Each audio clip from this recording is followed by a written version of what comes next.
Oke, kita langsung aja ya. Kali ini kita mau bahas satu isu yang jujur aja kompleks dan emosional banget. Gimana sih sebenarnya nasib para guru honorer kita di tengah gempuran kebijakan baru? Ini tuh cerita soal pengabdian, harapan, tapi ada juga rasa ketidakadilan di dalamnya. Yuk, kita kupas tuntas bareng-bareng. Nah, kita mulai dari sini. Dengerin deh kutipan ini.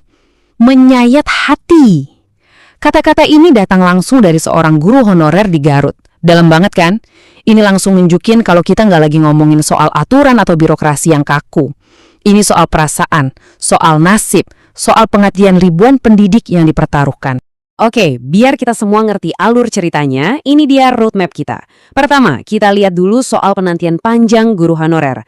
Terus kita masuk ke kontroversi pegawai SPPJ yang bikin heboh itu. Abis itu kita dengerin klarifikasi dari pemerintah. Nah, ada juga nih solusi jalan tengah nih, namanya PPPK paruh waktu, kita bahas itu. Dan terakhir, kita intip gimana babak baru ASN di tahun 2026 nanti. Sip, kita masuk bagian pertama ya. Penantian panjang guru honorer.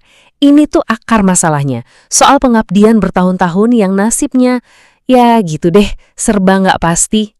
Jadi, inti masalahnya tuh di sini. Bayangin aja, ada jutaan guru honorer yang udah jadi tulang punggung pendidikan kita. Mereka ngabdi, bener-bener tulus. Tapi statusnya gimana? Nggak jelas, jaminan kerja nggak ada. Penghasilan ya seringkali jauh dari layak. Mereka ini pahlawan yang terus-terusan berharap ada kepastian. Itu aja. Nah, ini dia. Dengerin kata-kata dari Pak Faisal Mahardika. Ini bukan lagi suara satu orang loh, tapi suara ribuan guru yang tergabung dalam aliansi. Ada perasaan umum, kayaknya pengabdian mereka yang udah lama banget itu kurang dihargai. Kebijakannya dirasa belum adil, padahal itu yang mereka perjuangkan dari dulu. Oke, sekarang kita masuk ke bagian kedua. Nah, ini dia nih yang jadi pemicu kehebohan kemarin. Kontroversi pegawai SPPG. Ada program baru, malah bikin gaduh dan memicu rasa ketidakadilan. Sebentar, sebelum lanjut, SPPG itu apaan sih? Kepanjangannya Satuan Pelayanan Pemenuhan Gizi. Gampangnya gini, mereka itu tim di lapangan yang ngurusin program makan bergizi gratis dari pemerintah.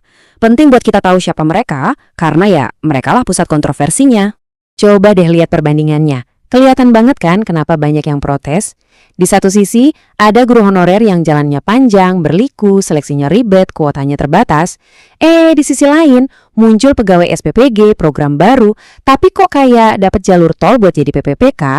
Nah inilah yang bikin banyak orang ngerasa, loh, kok nggak adil? Iya jelas aja, berita kayak gini langsung viral, langsung rame di mana-mana. Orang-orang jadi nanya, pertanyaan yang mendasar banget. Pengabdian bertahun-tahun tuh masih ada harganya nggak sih di mata negara? Makanya muncul istilah satset buat ngegambarin betapa cepetnya urusan pegawai baru ini. Sementara nasib guru honorer kayak jalan di tempat. Nah, karena udah kadung rame, akhirnya pemerintah turun tangan buat ngasih penjelasan. Kita masuk ke bagian 3 nih, klarifikasi dari pemerintah. Coba kita lihat mana yang fakta dan mana yang sekadar rumor. Oke. Ini poin penting dari Badan Gizi Nasional atau BGN. Mereka bilang info yang viral itu nggak sepenuhnya benar. Pengangkatan jadi PPPK itu nggak buat semua staf SPGG, jadi nggak semua dapat. Terus siapa dong yang dapat? Jawabannya cuma 3. Iya, cuma 3 posisi aja. Pemerintah negasin kalau ini tuh sangat terbatas, bukan buat semua orang di program itu. Cuma 3 posisi yang dianggap paling strategis dan penting. Dan 3 posisi itu adalah Kepala SPBG, ahli gizi, sama akuntan. BGN benar-benar nekenin, cuma 3 jabatan ini aja yang diangkat jadi PPPK. Jadi para relawan, staf operasional lain itu nggak termasuk. Nah, klarifikasi ini kan penting ya, biar nggak ada lagi salah paham. Oke, kita lupain dulu soal SPPG sebentar. Sebenarnya, pemerintah itu udah nyiapin solusi yang lebih besar dan jangka panjang. Nah, ini dia, bagian keempat, PPPK paruh waktu. Banyak yang bilang ini semacam sekoci penyelamat buat semua tenaga non-ASN, termasuk guru. Jadi, PPPK paruh waktu itu apa sih? Gini, ini status ASN resmi ya, resmi. Tujuannya itu jadi jaring pengaman, biar nggak ada PHK massal. Jadi buat teman-teman honorer yang nanti lulus seleksi tapi formasinya penuh, nah mereka akan masuk ke sini. Prinsipnya 2, nggak ada PHK dan pendapatan nggak boleh turun dari sebelumnya. Nah, tabel ini ngejelasin banget bedanya. Coba lihat, yang paling penting, dua-duanya dapat NIP, artinya statusnya sama-sama ASN resmi. Bedanya ya di jam kerja yang lebih fleksibel, sama gajinya disesuaikan, tapi dijamin nggak bakal lebih rendah dari honor sebelumnya. Dan yang paling penting lagi, status paruh waktu ini bisa diangkat jadi penuh waktu loh. Terus gimana caranya biar bisa naik kelas dari paruh waktu ke penuh waktu? Gampang, ada 3 langkah. Pertama, yang paling utama, kinerjanya harus bagus. Kedua, ini juga penting, pemerintah daerahnya harus punya anggaran. Kalau 2 ini oke, mereka bisa langsung diangkat jadi PPPK penuh waktu tanpa perlu tes lagi. Jadi jelas ya, ini tuh cuma jembatan, bukan tujuan akhir. Oke, sekarang kita lihat gambaran besarnya yuk. Kita masuk ke bagian terakhir nih, babak baru ASN di tahun 2026. Siap-siap karena bakal ada perubahan gede-gedean, terutama buat para guru. Coba kita perhatiin bareng-bareng timeline ini. Tanggal 31 Desember 2025, catat, itu deadline terakhir penataan non-ASN. Besoknya, 1 Januari 2026, status honorer resmi dihapus di seluruh Indonesia. Udah nggak ada lagi.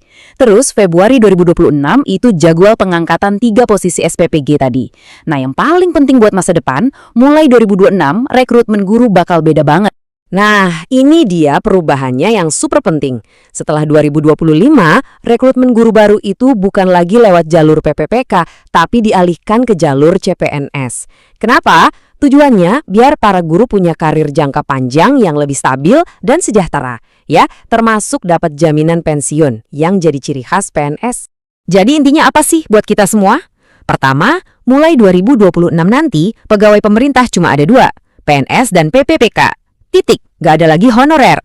Kedua, satu-satunya jalan jadi ASN ya harus lulus seleksi, gak ada lagi tuh pengangkatan otomatis. Ketiga, nama kalian harus ada di database BKN, itu kunci buat dapat prioritas. Dan keempat, PPPK paruh waktu itu adalah jaring pengamannya. Ujung-ujungnya, pemerintah udah nyiapin berbagai solusi, jalan tengahnya udah ada. Tapi, pertanyaan besarnya masih sama. Dengan semua ini, apakah ini benar-benar jadi akhir dari penantian panjang para guru honorer? Mungkin cuma waktu yang bisa jawab. Makasih banyak udah nyimak.